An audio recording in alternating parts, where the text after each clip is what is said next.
ఐదో తరగతి నుంచి ఉన్నది. గురుకుల పాఠశాలలోనే 5వ తరగతి నుంచి హాస్టల్లో చదువుకున్న పాపకి హోమ్ సిక్నెస్ ఏంటమ్మా? హోమ్ సిక్నెస్ అయితే కాదు, అది ఊరికే దూరంగా కాదు డాడీ.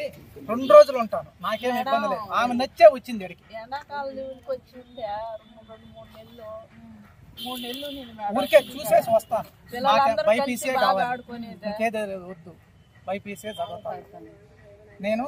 గవర్నమెంట్లోనే చదువుతాను, ప్రైవేట్లో చదవలేను. మీకు మా నాన్న పనిచేసి డబ్బులు కట్టలేడు అని చెప్పి బాధపడేది మేడం. అది మేడం పట్టుకొని ఏడ్చింది మేడం. మనం తీసుకో 2 రోజులు ఉండి వచ్చేస్తాను.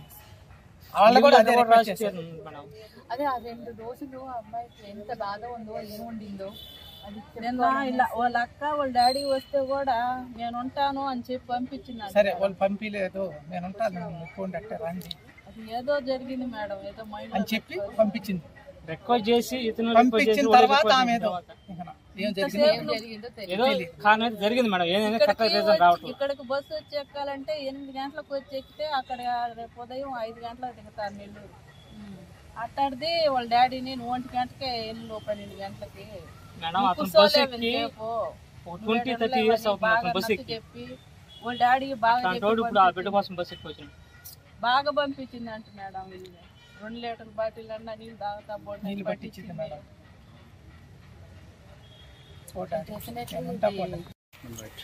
బెనవాసిలోని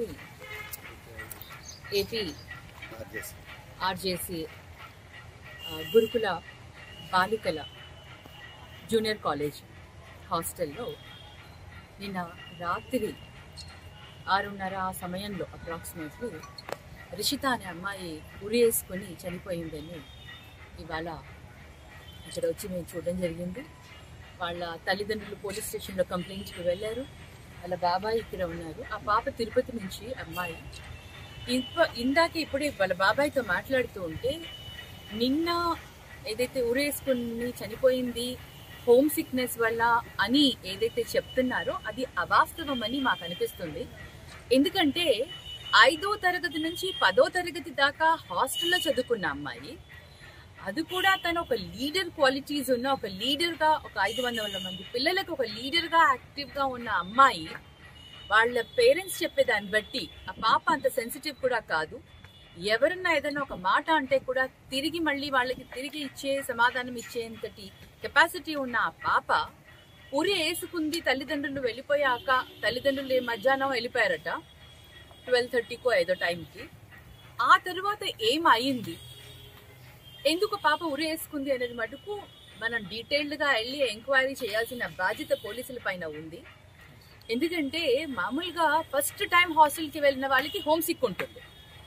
ఆ పాప తిరుపతి వాసి అయినా కూడా 5th క్లాస్ నుంచి 10th క్లాస్ దాకా నెల్లూరు గూడూరు విలేజ్లో చదువుకుంది.